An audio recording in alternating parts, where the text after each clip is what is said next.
takeaways, and my favorite takeaway from the interview with Mr. Richardson is the importance of having a positive focus inside the classroom and translating that into your students. It is very important because it shows that you are trying to focus more on what the students can do rather than what they can't do. This is going to help shift their perspective as well, and translate it into an encouraging message that they can achieve whatever they set their mind to. And they will eventually, from this, be able to set high expectations from themselves and begin setting and reaching their own personal goals. And that's something that is very important for me. I believe that each student has their own version of success, and that with encouragement and a positive outlook from you, translating onto them, that they will be able to reach those goals as well.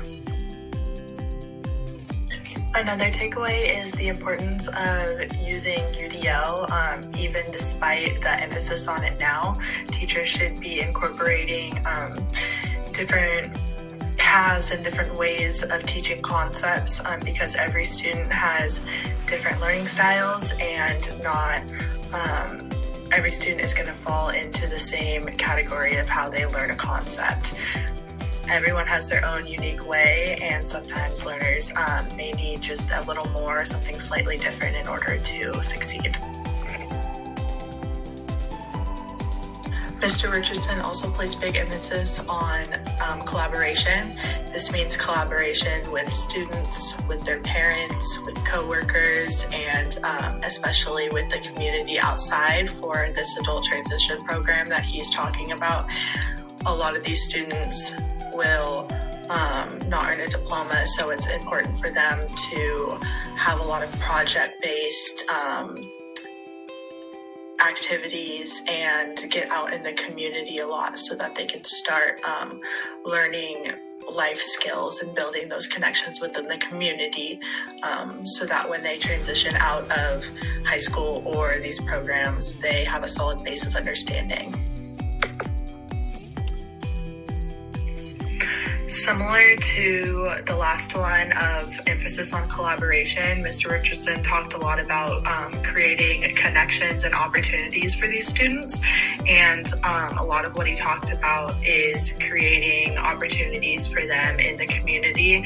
A big way that I saw him do this, which I liked and probably will want to emphasize into my classroom, is making students do things for themselves, such as making sure that they are contacting public transportation systems, even those students who are nonverbal, making them do it themselves and take on that responsibility so that they are able to do it when they're out of these programs and are more independent for themselves. I think that's a big lesson that I really like that Mr. Richardson covered.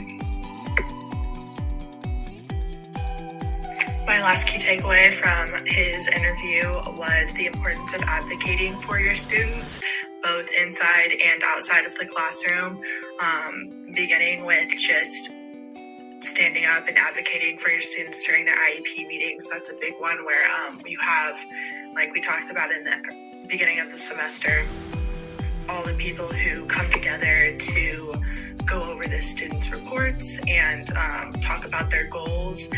It's important for you to be a voice for that student and to advocate for their success and what they need in order to succeed. And then also advocating for your SPED program as a whole within the school. Mr. Richardson talked about financial obligations and financial struggles, and advocating for that so that the students have what is necessary to take the steps towards their success and gaining those opportunities to be out in the community and such.